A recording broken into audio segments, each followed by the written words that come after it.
ऐसा होता है। उपस्थित राम भक्तों, जब राम मंदिर के लिए वर्षों से जो लोग प्रतीक्षा कर रहे थे, उनकी मनोकामनाएं तो पूर्ण माननीय नरेंद्र मोदी जी ने कर ही दी। नरेंद्र मोदी जी जैसे शासक न होते तो आज हम इस आनंद के भागी भी न होते। इसलिए ऐसे राम भक्त, ऐसे राष्ट्र भक्त, हे मेरे प्रभु राम जी के मंदिर में,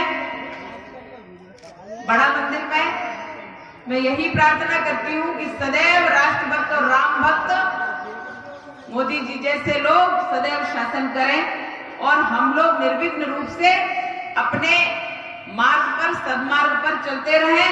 सदैव हमारी पूजा पाठ, हमारे देवों की आराधना, हमारे मंदिर निष्कंटक हो जाए।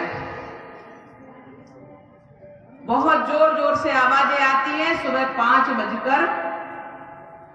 कुछ मिनट से, और वो आवाजें लगातार चलती रहती हैं। सबकी नींद हराम होती है, सबकी नींद खराब होती है। कुछ लोगों, पेशेंट भी होते हैं, उनकी भी बीपी बढ़ते हैं। किसी को कोई तकलीफ, किसी को कोई तकलीफ, किसी पेशेंट को रात भर नींद नहीं आती है, लेकिन वो सुबह निद्रा में जब जाता है तो आवाजों से विघ्न पैदा करता है। और सच बताऊं तो साधु सन्यासी जो होते हैं, उनकी ध्यान साधना का समय भी 4 बजे ब्रह्म मुहूर्त से होता है। हमारी आरती का समय भी, प्रथम आरती का समय भी शाम सुबह 4 बजे से प्रारंभ होता है, ब्रह्म मुहूर्त से प्रारंभ होता है। लेकिन किसी को कोई परवाह नहीं है इस बात की। वो जबरदस्ती के माइक हमारे कानों में गूंजते हैं और वो देते हैं, और जब हम माइक लगा लेते हैं तो विधर्मियों को बड़ी पीड़ा होती है और कहते हैं कि हम किसी और इबादत का कोई शब्द नहीं सुन सकते, क्योंकि ये हमारे धर्म में, हमारे इस्लाम में ये ठीक नहीं माना जाता और हमारे इस्लाम में ये जायज नहीं माना जाता। तो मैं कहती हूं कि किसी में जायज माना जाए, ना जायज माना जाए, क्या हमें उसकी चिंता है? बिल्कुल करते हैं, हिंदू तो करता है, क्योंकि हम सर्वपंथ समभाव की भावना रखते हैं। लोग परिभाषा दे दिए कांग्रेस के समय में, सर्वधर्म समभाव।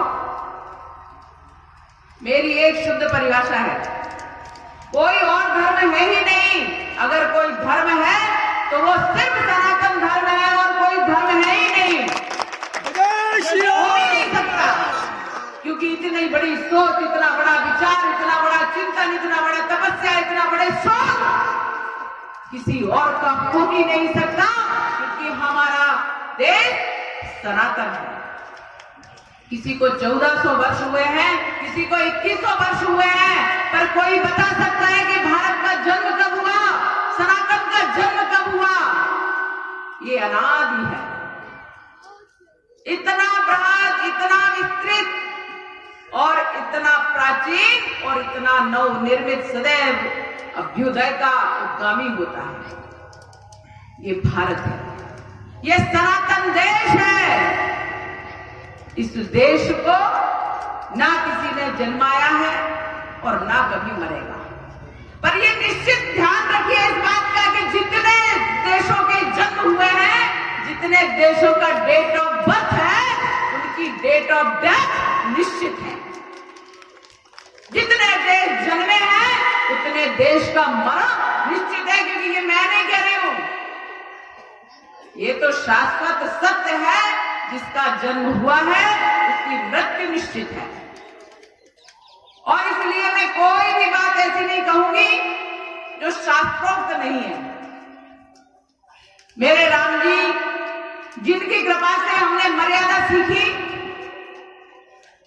जिनके नाम मात्र से मर्यादा हमारे भजनों में भी आ जाती है। कृष्ण का गीत गाते हैं तो छलिया भी कह देते हैं, कृष्ण का गीत आते तो बेईमान भी कह देते हैं, कृष्ण का गीत आता है तो चोर भी कह देते हैं, माखन चोर भी कह देते हैं। लेकिन राम का गीत आता है तो मर्यादा से कुछ उनको और कहा ही नहीं जा सकता।